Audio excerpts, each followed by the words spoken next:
am the prosecuting attorney, Alexander Cabot, and I am bringing the charges against the defendants, Ms. Julie Johnson and Ms. Allison Turner, of being non-native speakers. I represent the state against the defendants.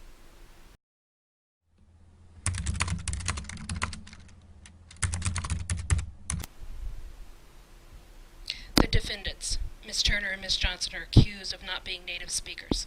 I, Jacob Grimm, am here to prove otherwise. You may know me from my prolific writing career with my brother Wilhelm.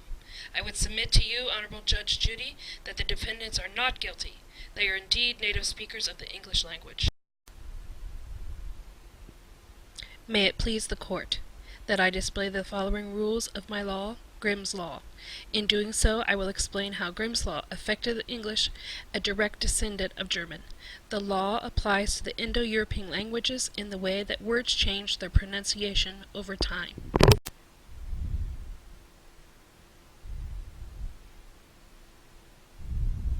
Please understand that my law, Grimm's Law, explains why the defendants speak the way they do and is evidence of their native language. In short, all of the Indo-European voiceless stops had become voiceless fricatives.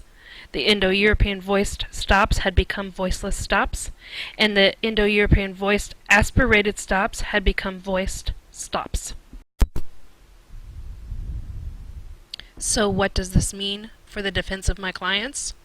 Listen to the following conversation between the two defendants and the witness, Hannah Ridge. You will hear them utilize words which best demonstrates the changes in Indo-European languages. Hey Allison, do you like corn on the cob? Yeah, but sometimes I get it stuck in one certain tooth in the back of my mouth. Same.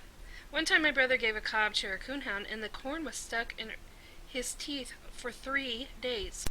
One of my coonhounds had the same thing happen to him. We live on 3 acres, and I threw him out the door one day, and he hasn't been the same since. Sometimes my father puts out the old cobs in the garden for composting. It just brings animals to the yard. Wow, I don't know what I would do with those unwanted guests. Start planting corn cobs in another village's garden, I guess. Yeah, that's a good idea. We could harvest the vegetables from the garden to make pizza. Great idea! I know how to make homemade pizza dough. Yeast is tricky, though. It only works when it thunders. That's crazy. See, Hannah? The words we just used in our conversation are words that perfectly demonstrate the change named by Jacob Grimm. Yeah, we use words like father that used to be potter. The P changed to F, and the T changed to the th sound. Exactly. That's what Grimm was talking about.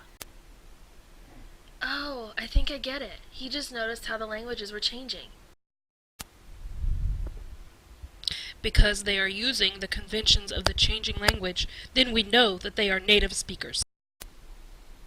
So what does this mean for my clients? That they are native speakers. Thank you, Counselor. I think I've heard enough. Miss Johnson, Miss Turner, it appears to the court that you are, in fact, not guilty by reason of Grimm's Law. Court adjourned.